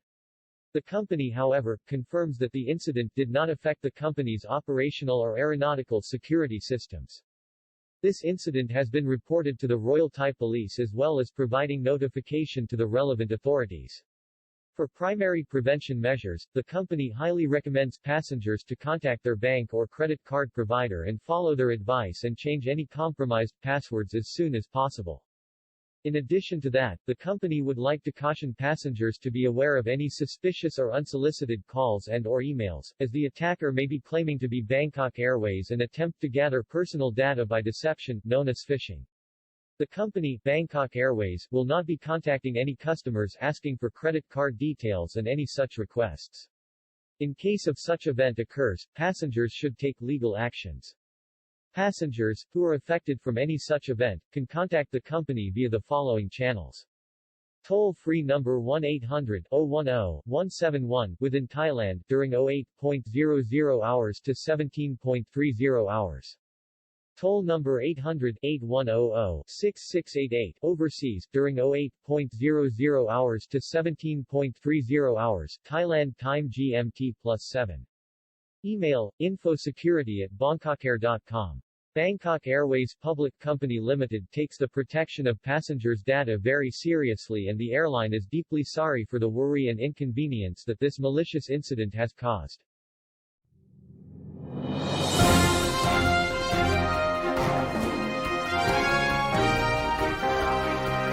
Thank you for listening to our news update. There's more on youtube.com/travel news group, or you can read us, of course, in going to our news portal at eTurboNews.com or travelnews.online.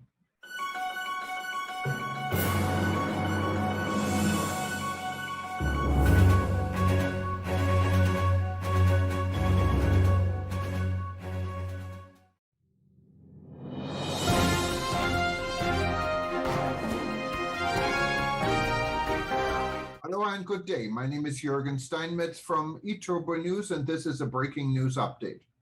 For more news updates and shows, please go to youtube.com/travel news group, youtube.com/travel news group. Here's our update. Buyer momentum continues for 10th edition of IMEX America. New home, same business, powered heart. Over 3,000 buyers have so far registered to attend IMEX America from across the planner community, event agencies, associations, corporate planners, and independents, all with business to place and many at a senior level, defined as C-level, directors, owners, partners.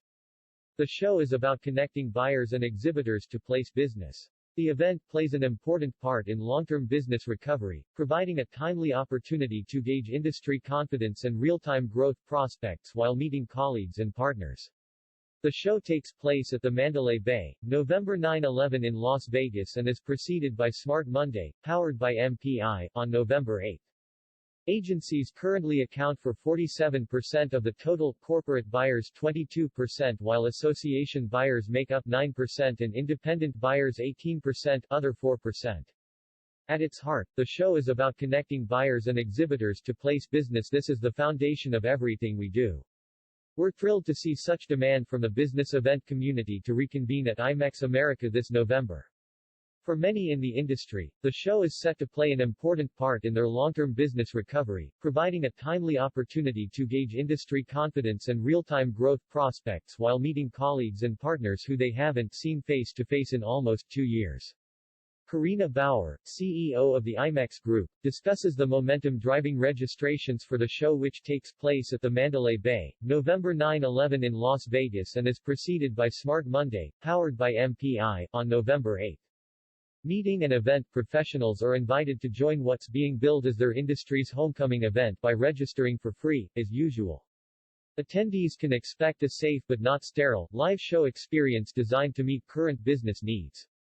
It will enable them to place and plan future business while tapping into an extensive education program based on new tracks and speakers who understand the industry's challenges and potential going into 2022.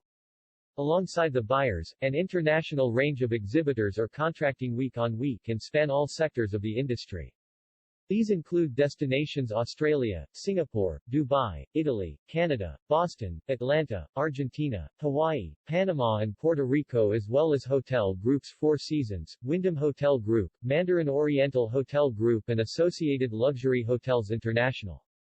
Karina continues, our partners have played a pivotal role in helping us to create a live show that reflects the current business climate and is targeted to the community's needs.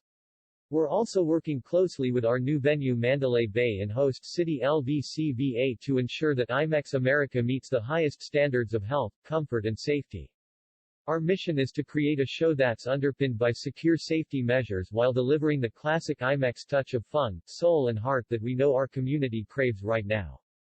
Looking ahead to the 10th edition of IMEX America, Karina and IMEX Chairman Ray Bloom discussed pent-up market demand, exhibitor and buyer interest levels, changes to the show experience and more. Watch the latest conversations with Karina here.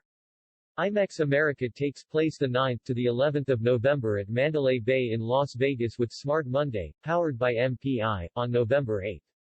To register for free, click here. For more details about accommodation options and to book, click here. www.imexamerica.com. eTurboNews is a media partner for IMEX. #IMEX21.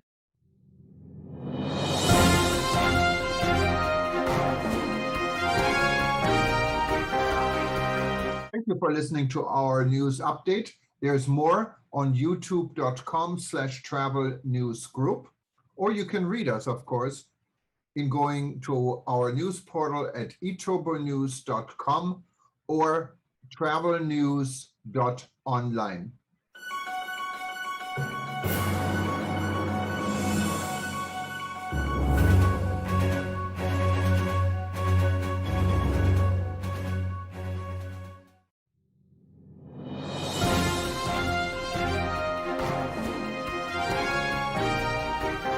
Hello and good day. My name is Jürgen Steinmetz from eTurboNews, and this is a breaking news update. For more news updates and shows, please go to youtube.com/travel news group, youtube.com/travel news group.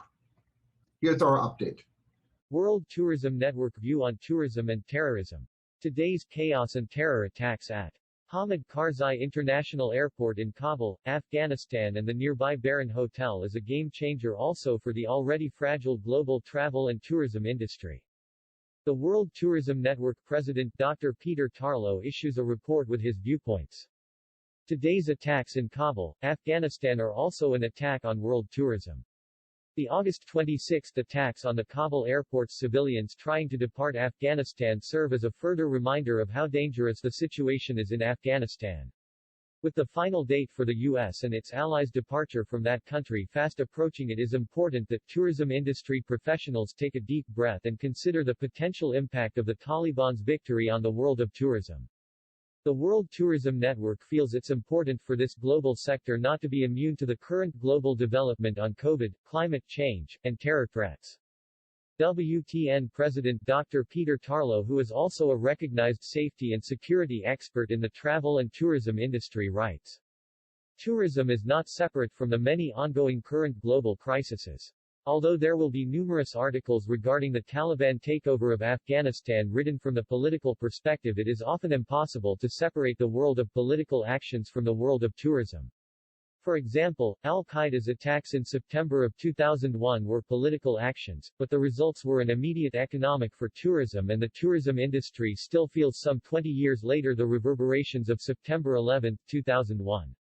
September 2021 will not only mark 20 years since the attacks that are also called 9/11, September 11, but the dawn of a potentially new and more dangerous era for the world of tourism.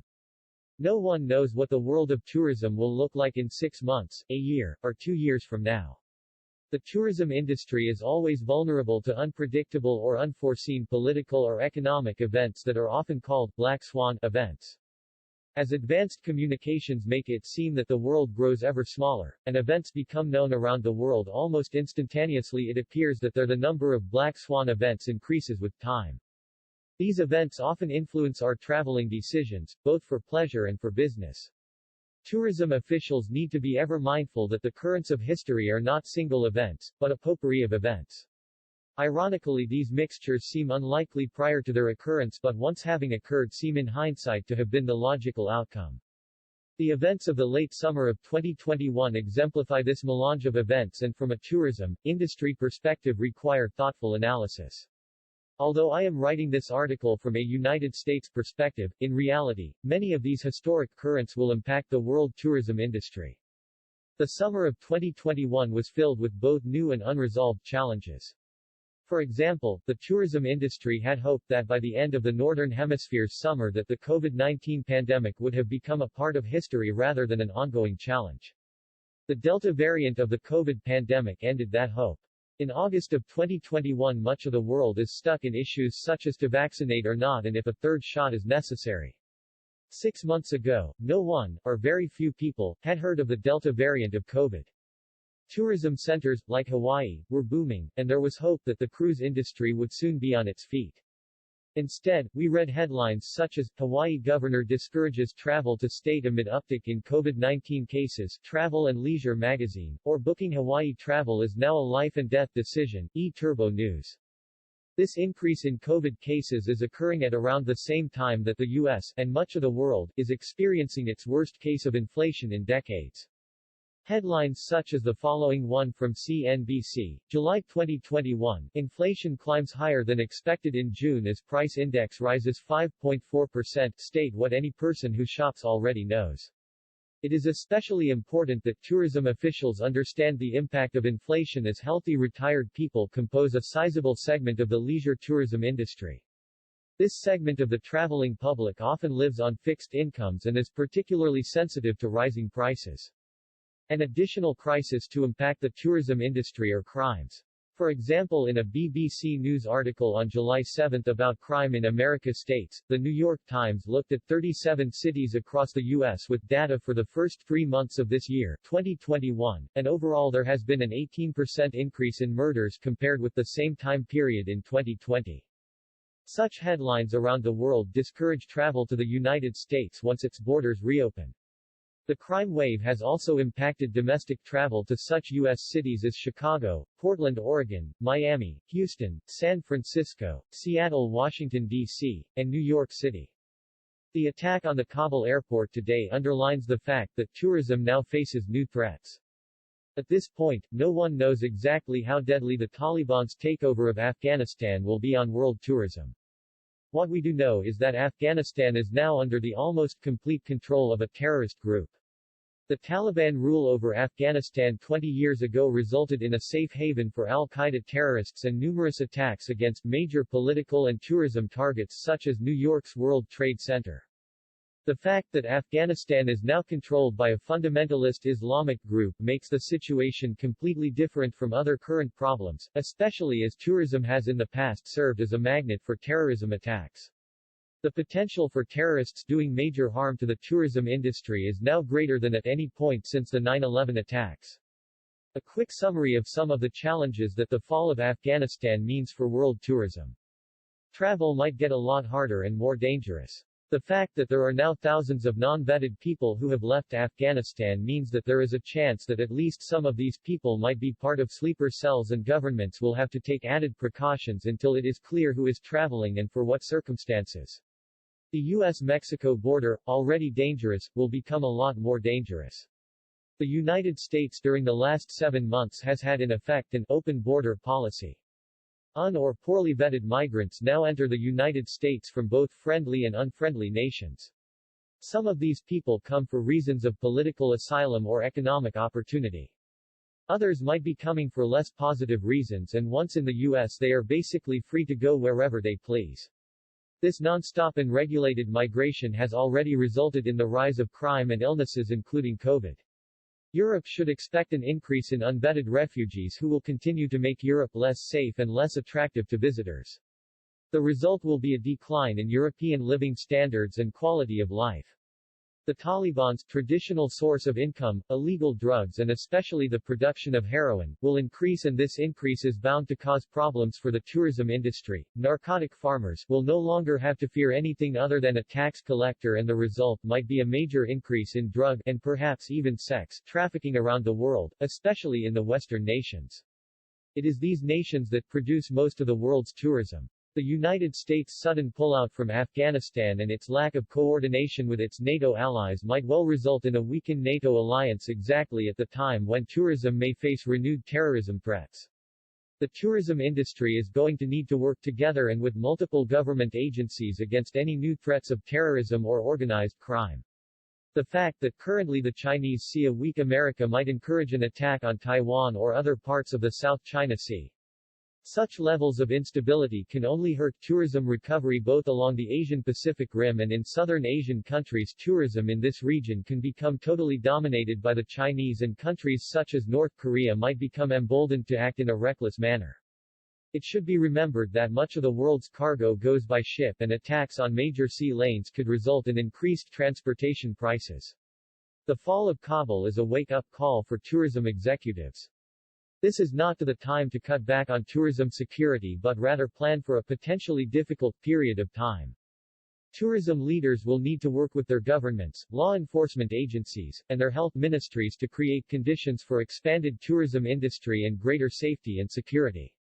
These will not be easy times, but the tourism industry it is to survive must face realities, must be prepared for the worst, but at the same time pray for the best and work to bring people together. About World Tourism Network, WTN. WTN is the long overdue voice of small and medium-sized travel and tourism businesses around the world. By uniting our efforts, we bring to the forefront the needs and aspirations of small and medium-sized businesses and their stakeholders.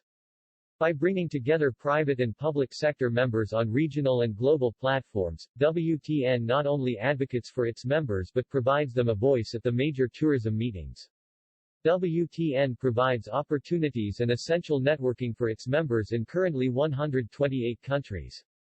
More information on membership and activities go to www.wtn.travel.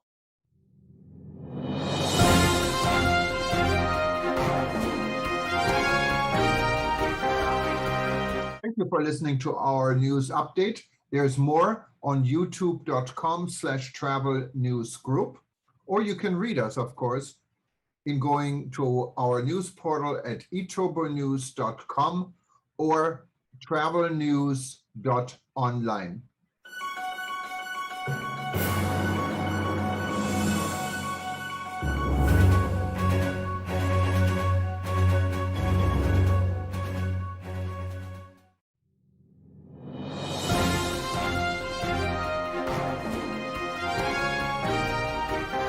Hello and good day. My name is Jürgen Steinmetz from eTurboNews, and this is a breaking news update. For more news updates and shows, please go to youtube.com/travel news group. youtube.com/travel news group. Here's our update. Hyatt boosts its leisure portfolio with acquisition of Apple Leisure Group. The strong recovery of luxury travel alongside the geographical expansion of Hyatt's market portfolio point to future gains for the company. Hyatt is expanding its luxury leisure offerings. Hyatt is acquiring Apple Leisure Group for $2.7 billion. Apple Leisure operates 100 all-inclusive luxury resorts across various brands. Leading U.S. hotel group, Hyatt, is buying resorts operator, Apple Leisure Group, for $2.7 billion, expanding its luxury leisure offerings. The strong recovery of luxury travel alongside the geographical expansion of Hyatt's market portfolio point to future gains for the company. Apple Leisure Group operates 100 all-inclusive luxury resorts across various brands, including, but not limited to, Sunscape Resorts and Spas alongside Secrets Resorts and Spas. This addition will dramatically increase Hyatt's luxury portfolio, which is already largely centered on this market. The recovery of luxury travel looks promising. Industry analyst forecasts suggest that room nights occupied for luxury hotels across 60 major markets will encounter a greater year-on-year (YoY) increase 69.7% in 2021 than budget 59%. The greater recovery of the luxury segment is likely reflective of the increase in both demand and supply for luxury offerings in 2021, and is a promising sign for the expanded Hyatt portfolio. The doubling of Hyatt's resort offering will mesh well with increased luxury leisure travel demand during the COVID-19 recovery period. With business travel demand set to remain low for the foreseeable, this acquisition will allow Hyatt to bolster its position in a market expected to recover faster.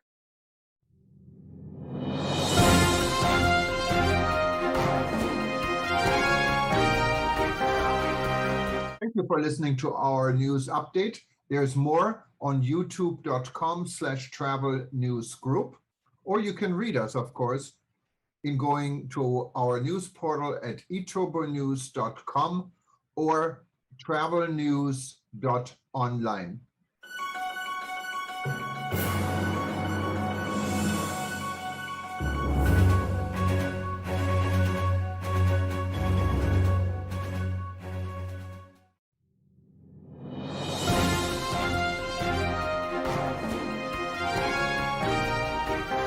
Hello and good day. My name is Jürgen Steinmetz from eTurboNews, and this is a breaking news update. For more news updates and shows, please go to youtube.com/travel news group. youtube.com/travel news group. Here's our update. Boeing 737 MAX cleared to fly in Indian airspace again. So far, 175 out of 195 countries have lifted restrictions on MAX, and over 30 operators have returned the plane to service. Indian civil aviation regulator ungrounds Boeing 737 MAX jets. SpiceJet expects to start Boeing 737 MAX operations next month. India grounded 737 MAX jets on March 13, 2019. India's civil aviation regulator announced today that Boeing 737 MAX aircraft were allowed to operate in Indian airspace again. All Boeing 737 MAX jets were grounded globally in March 2019 after 2 crashes within 5 months. India had banned all MAX aircraft from flying to, from, within and over Indian airspace on March 13, 2019. Recently, these aircraft were allowed to fly again by civil aviation regulators in the US, EU, UAE and other countries after carrying out the required safety modifications and undergoing required hardware and software updates for safety. India's SpiceJet Limited said on Thursday it expects Boeing Co.'s grounded 737 MAX jets in its fleet to return to service at the end of September following a settlement struck with Lesser Avalon on leases of the aircraft.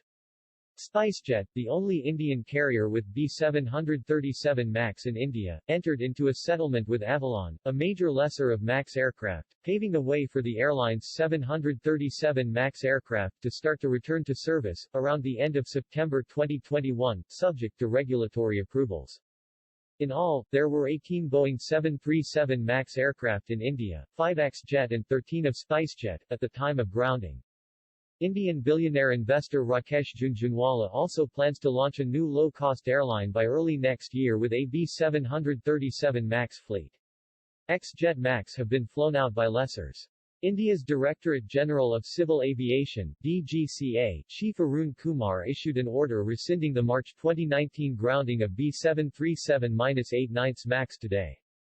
This rescission enables operation of Boeing Company Model 737-8 and Boeing Company Model 737-9 MAX airplanes only upon satisfaction of applicable requirements for return to service, Kumar said.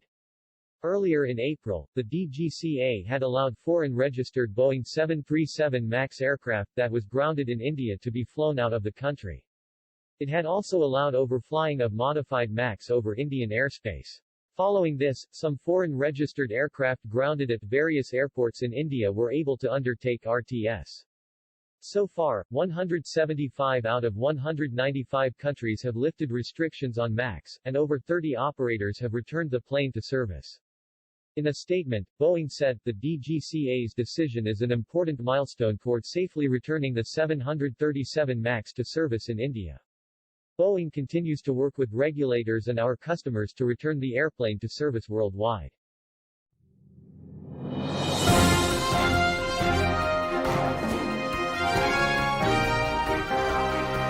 Thank you for listening to our news update. There's more on youtube.com/travel news group, or you can read us, of course, in going to our news portal at eTurboNews.com or travelnews.online.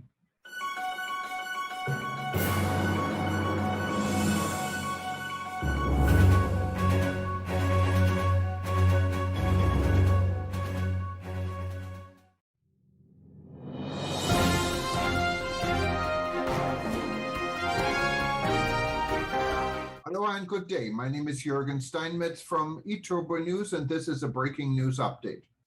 For more news updates and shows, please go to youtube.com/travel news group. youtube.com/travel news group. Here's our update. Sandals, the world's only 5-star luxury included resorts. Sandals Resorts and Beaches features the world's most comprehensive all-inclusive 5-star luxury package where guests can enjoy gorgeous white sand beaches, global gourmet dining, opulent accommodations, unlimited premium liquors, exciting water sports, and more. When Sandals Resorts says it is all-inclusive, it means all-inclusive in every way imaginable and in a 5-star way. There are no hidden charges or surprises, and guests' experiences are overwhelming positive and reach beyond expectations. From the minute a guest steps off a plane, everything is taken care of from airport transfers to tips from the beginning of the vacation to the moment guests board a plane to return home. The truth is that other so-called all-inclusives add on charges like government taxes, airport transfers, premium liquors, upgraded activities, specialty dining, and tipping. Speaking of tipping, here's a tip. This will never happen at Sandals, because absolutely everything is included, plus no hidden charges and no surprises, except all the surprising things they do include, like true 5-star luxury. In the sea. Sandals is the world's only 5-star luxury included resort where it is always all-inclusive all the time. Sandals gives guests more quality inclusions than any other resorts on the planet. For instance, Sandals includes the most extensive choices in water sports, even motorized ones. It's all included, including instruction. Only Sandals includes daily scuba diving plus professional scuba gear, professional guides, Newton dive boats, and the Caribbean's best dive sites. On land, Sandals includes the most extensive sports like golf with complimentary green fees round after round with no run around. No other all-inclusive has Greg Norman-designed championship golf courses. How sweet it is. As far as accommodations go, there is nothing standard about Sandals suites, offering so many over-the-top suites such as Skypool suites, swim-up suites, millionaire suites, rendezvous suites in the round, over-the-water villas, and over-the-water bungalows. And only Sandals includes personal butlers in their Love Nest butler suites. Cheers. All premium liquors are included all the time, no need to wait for one singular happy hour in the day. There are up to 11 bars in each resort with no tabs and no limits. At Sandals, guests may enjoy unlimited pours of Robert Mondavi Twin Oaks wines. Bon appetit. Specialty dining at Sandals is, well, a specialty. Sandals includes unlimited anytime 5-star global gourmet dining at up to 16 specialty restaurants per resort. Each restaurant features a world-class chef using the freshest farm-to-table ingredients. Every Sandals all-inclusive vacation package includes eat plus drink, 5-star gourmet dining at up to 16 restaurants per resort, breakfast, lunch, dinner and anytime snacks, unlimited premium liquors up to 11 bars per resort, stocked bars in every room, unlimited Robert Mondavi Twin Oaks wines.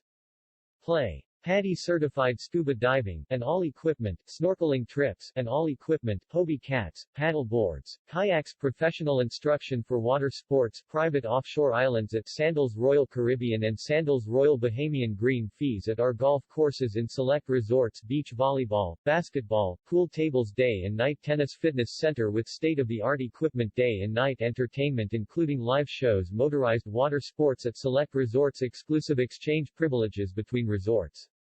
No worries. All tips, taxes and gratuities, round-trip airport transfers, exclusive airport arrival lounge in Jamaica and St. Lucia. All Sandals resorts are adults only, designed for couples in love, free Wi-Fi, in-room and all common areas, free wedding for stays of 3 nights or longer, personal butler service and private transfers in most top-tier suites.